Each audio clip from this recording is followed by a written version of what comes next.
Thanks, John. I want to apologize for not having my suit on. It's on its way to Florida. I'm not kidding. Somebody else wear it? Hopefully I'll get it back someday. But my name is Greg Fisher. I was a Senate candidate in 2008. I ran because the Democratic Party, I'm a Democrat, was running a shill candidate. A Board of Elections employee wasn't intended to win. Throughout most of the state, the elections are all fixed. I don't talk about that, but they're fixed. I'm going to tell you how to unfix them and gain political power in the process. So, they're running against a shill candidate in 2008. Before that, 2006, I was helping a candidate, Democratic candidate, also a shill candidate. He was running against New York State Senator Ken Laval, in for 35 years, senior senator. The guy's completely useless and against shared parenting, outright against shared parenting. Quotes and displays information that isn't even real, stuff printed by the quote-unquote Women's Bar Association, unsigned, undated, and nobody there knows who wrote it. So he still sends it around anyway, speaking against shared parenting, even though the matrimonial attorneys of America do believe and have a printed, dated, signed position in favor of shared parenting. So, going back a little bit before the 2006 race, I went to his office around 2004 to lobby him for shared parenting. And he gave me some of this crap information. I threw it in his face. I went to his wife, who was a very nice woman, Penny Laval. Also works for Suffolk County Government and Information Services, so pretty powerful little family there. Not to mention the fact that Mr. Laval's uncle held the seat for 20 years before him.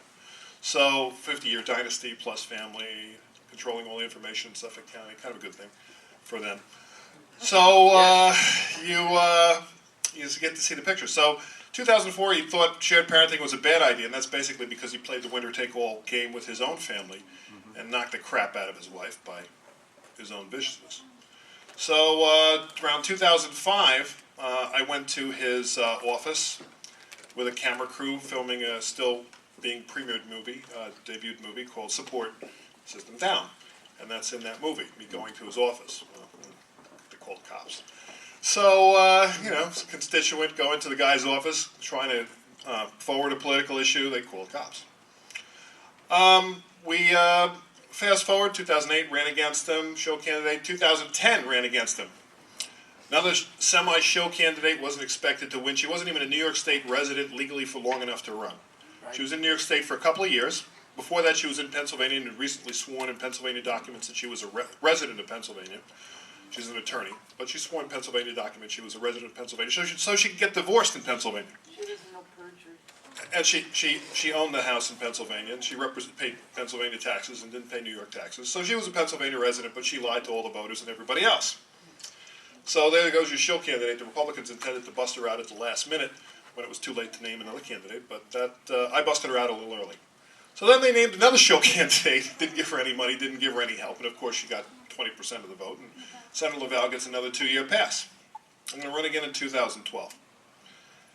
This time, hopefully, I'll make it and beat the guy. They played some games with me and threw my petitions out illegally. Highest court in the state refused to hear that case. They refused to hear it, and then I had a heart attack, didn't take it to the federal courts, but that's not going to happen again.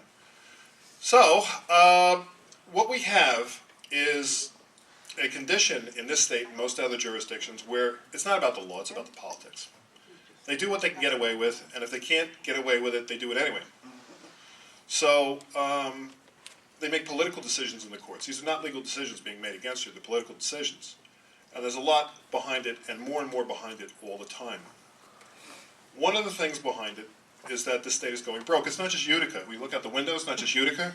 Since the economic downturn of the 80s, this is what's been happening to the state of New York. The state of New York is broke. They're floating bonds, New York City's floating bonds, that they will never be able to pay for. Bloomberg did not get a waiver of term limits because he wrote a check. He got a waiver of term limits because he controls a financial information network. And they're trying to show that the emperor has clothes, even though we all know the emperor doesn't have clothes. So this state is going to collapse.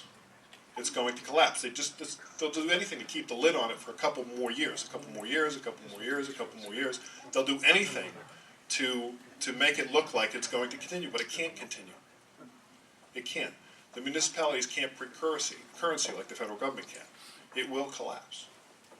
So, where's that hit us? It hits us because there's thousands and thousands and thousands of workers in CPS and other agencies in the courts and everywhere else that they have to eat, and they don't want to get laid off. And so insidiously over time, with no real meeting, they don't get together for a convention and saying, this is how we're going to create organized crime, which is what it is. It's very organized. It is crime. So whether it's the election law system or the way they execute elections or the way they deal with the courts or the way they deal with anything. I mean, they're supposed to, we just had in Suffolk County, they stopped giving us recordings from the courts. They're supposed to, by law, they're supposed to give us recordings because they want us to use the court reporters. There aren't as many people going to court, so they want to keep the court reporters busy so they won't give you a recording so you can listen to your own thing. You might not need the transcript, they're making you get a transcript. So they break the law at every opportunity. It's insidious little things continuing to stack up all the time. So, CPS, what do? You get called, there's a finding. Never let them in your house. Never let them in your house. They go in your house, they're going to have a finding against you. In my house, there are crayons on the floor. I have 2 kids that are young, 4 and 6.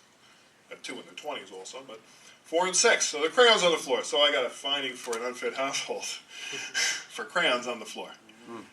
So now I have to go hire lawyers and have hearings. And, you know, of course, the folio has to go to Albany, and where they have to review it in detail, and they redact a lot of it, and then they come back down and they still hold it found, and they have to have a fair hearing, which means more employees have to review it and sit there and do stuff. And then it's going to go to court eventually, and there's going to be stenographers and court officers and judges and law attorneys, and then it probably will go to the appellate division and it will get returned, you know, reversed, you know, a few years after that. Yeah.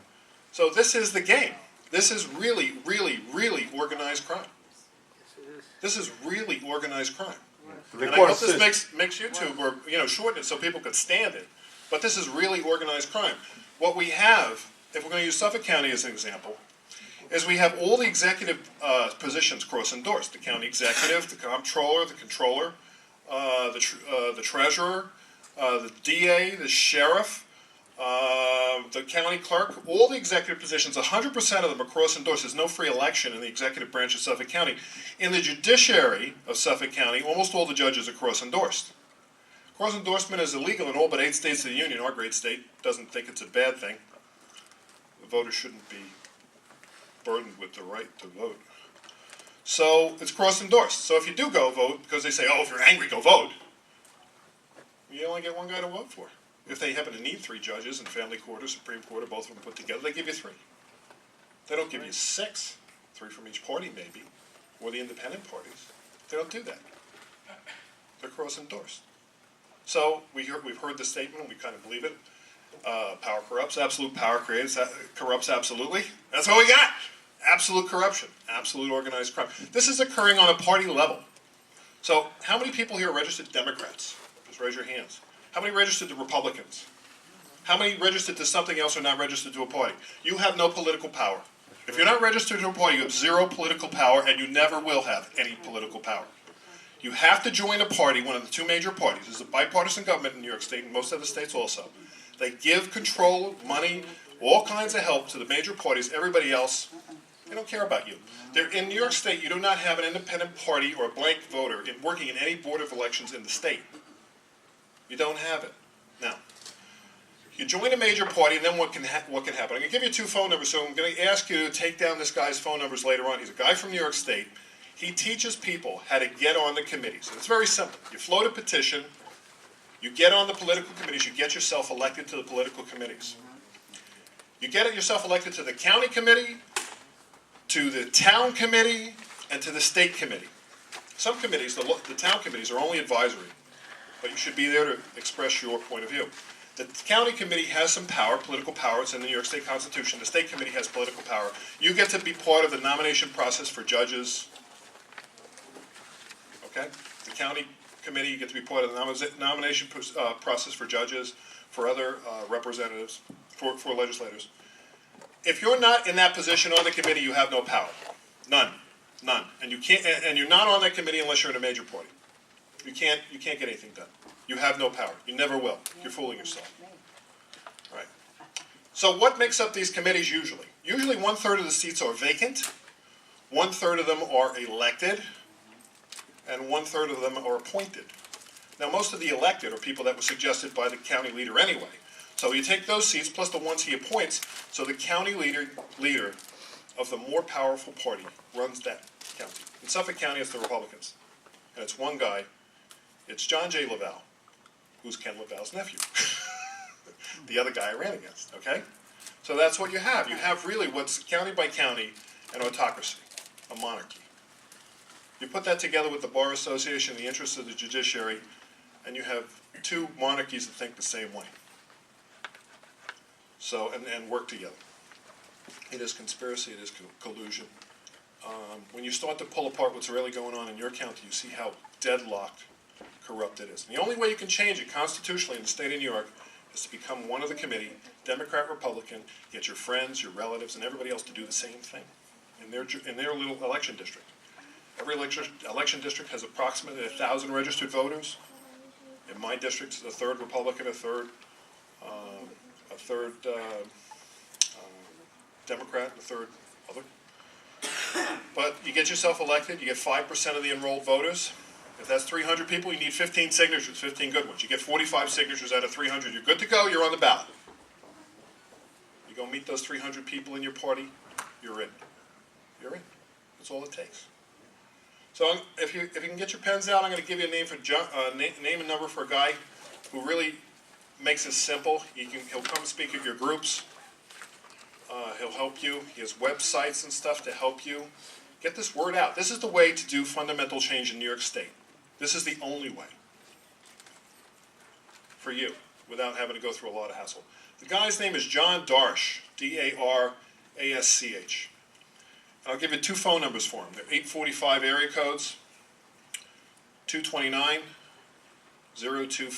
229-0250. Like I said, area code 845. And another one, area code 845-233-4598. And he's the guy pushing this, and he's very smart about it. And he'll help you do the petitions, make up the forms, tell you the ins and outs of it. You can send him your form, and he'll proof it for you. If you screw up badly on the form, you're going to get your stuff thrown out. With or without signatures, you're going to get thrown out.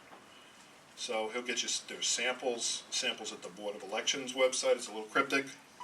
But this is what you do to start to take over. And everybody you know of like mind, get them to do it too. If you don't have another person, there's two committee people in each election district for each party. If you don't have another person to run alongside you, put in anybody who's a maybe. You can substitute them out later on. But put in anybody who say they're willing to be on that petition with you. You can only gather petition signatures for your own party, unless you're a notary public. Then you can gather petition signatures for any party or any petition. But if you're a registered Republican or registered Democrat, you can also, as you're going around with your petitions, you can bring the petitions for somebody else who's running for office that you like. Get all the signatures at the same time. You befriend them, maybe they win. It helps. It shows you're politically active. Okay.